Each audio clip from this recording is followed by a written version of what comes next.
Oke, baik. Bismillahirrahmanirrahim. Assalamualaikum warahmatullahi wabarakatuh. Selamat siang pada yang terhormat Ibu Maya selaku dosen pengampu dari mata kuliah Metode Penelitian. Perkenalkan, nama saya Davanda Oriza Ceta dengan NIM 14012042003 dari kelas MB44 GAB MCS 01. Pada kesempatan kali ini saya ingin mempresentasikan hasil dari penelitian bab 1 sampai bab 3 saya yang memiliki judul pengaruh sosial media marketing terhadap keputusan pembelian pada produk sabun pembersih wajah KAF dengan brand image sebagai variabel intervening. Pada kesempatan kali ini di daftar isi saya akan menjelaskan yaitu ada bab 1 yaitu mengenai latar belakang, lalu tentang rumusan masalah, lalu ada hipotesis penelitian, lalu ada bab 2 yaitu kajian pustaka, lalu dilanjutkan dengan penelitian terdahulu, lalu ada kajian teori, lalu masuk ke bab 3 ada metodologi penelitian, lalu lanjut ke populasi dan sampel, jenis dan sumber data, instrumen penelitian serta penutup.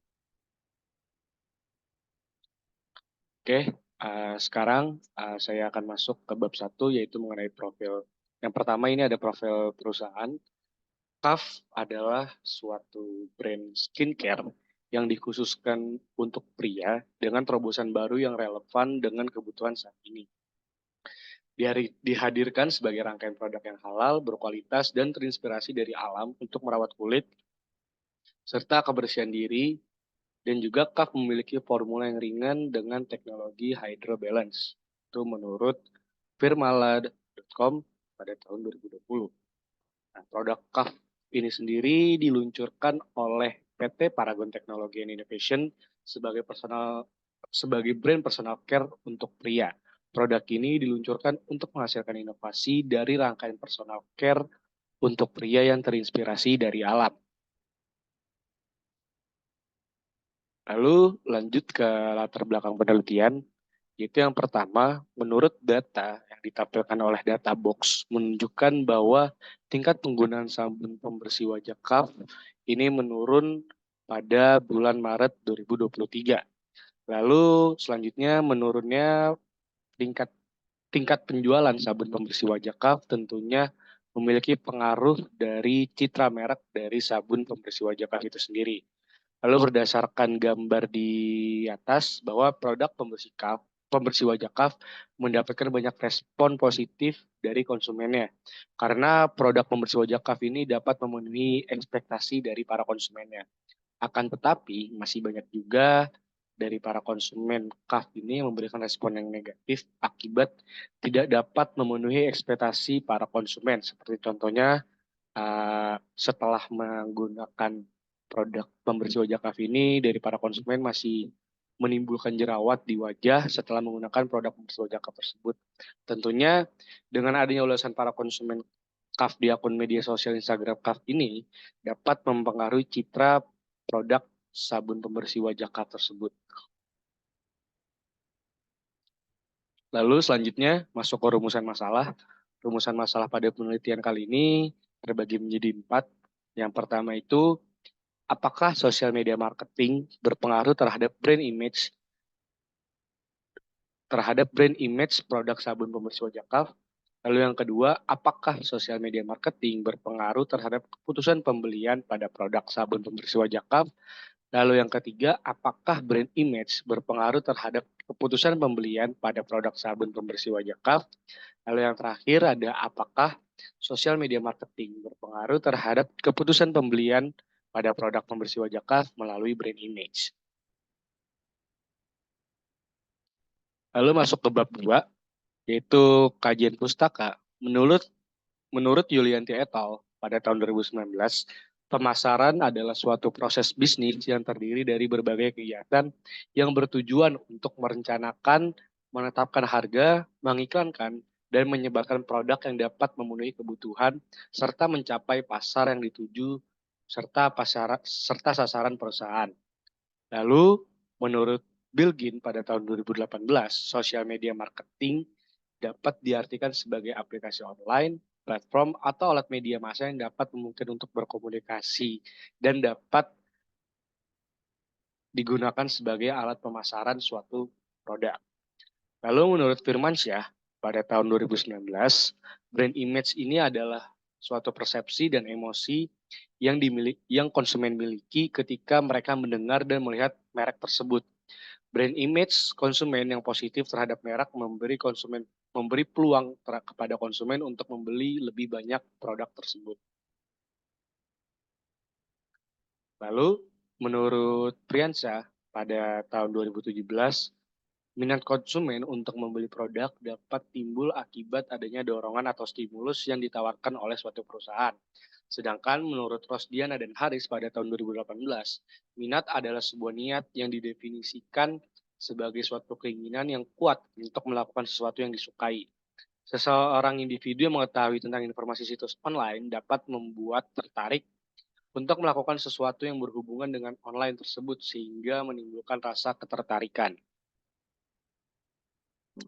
Lalu di sini terdapat kerangka pemikiran dari penelitian kali ini dan juga ada hipotesis dari penelitian ini, yaitu hipotesisnya terbagi menjadi H1 sampai H4. Yang pertama H1 itu terdapat hubungan positif antara sosial media marketing dan brand image. Lalu H2-nya terdapat hubungan positif antara sosial media marketing dan keputusan pembelian. Lalu H3-nya terdapat hubungan positif antara brand image dan keputusan pembelian. Lalu yang terakhir H4 terdapat hubungan positif antara sosial media marketing dan keputusan pembelian melalui brand image. Lalu masuk ke bab 3, itu yang pertama ada metodologi penelitian.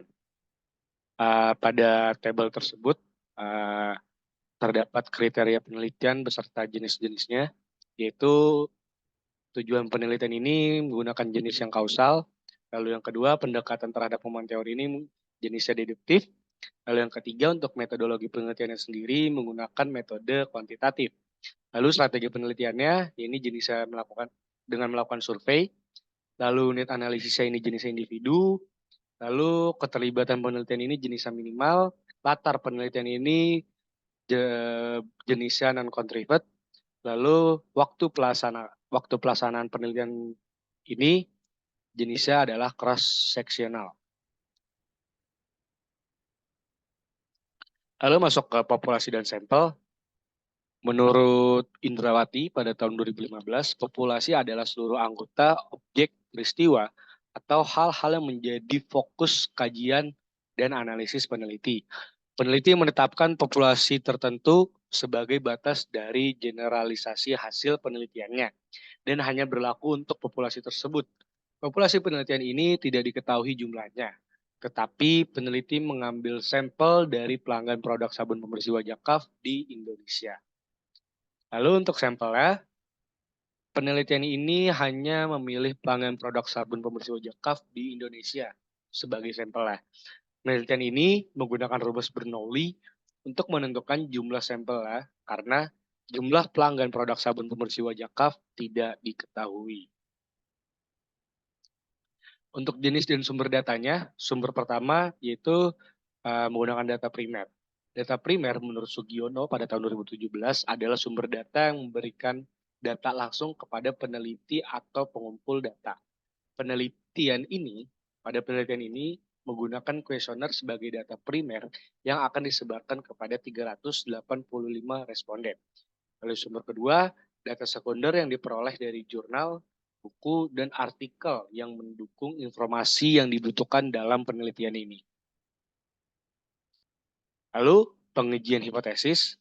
Dalam penelitian ini ada dua macam hipotesis, yaitu hipotesis 0 yang disimbolkan dengan H0 dan hipotesis alternatif yang disimbolkan dengan H1, H2, dan sebagainya. Hipotesis 0 adalah hipotesis yang berlawanan dengan pernyataan yang hendak dibuktikan. Hipotesis alternatif adalah hipotesis yang menjadi tujuan pembuktian. Itu menurut Indrawati pada tahun 2015. Terdapat dua jenis hipotesis pada penelitian ini, yaitu hipotesis langsung dan hipotesis tidak langsung. Sekian presentasi dari penelitian saya untuk bab 1 sampai bab 3-nya. Kurang lebihnya saya memohon maaf. Wabillahi taufiq walhidayah. Assalamualaikum warahmatullahi wabarakatuh.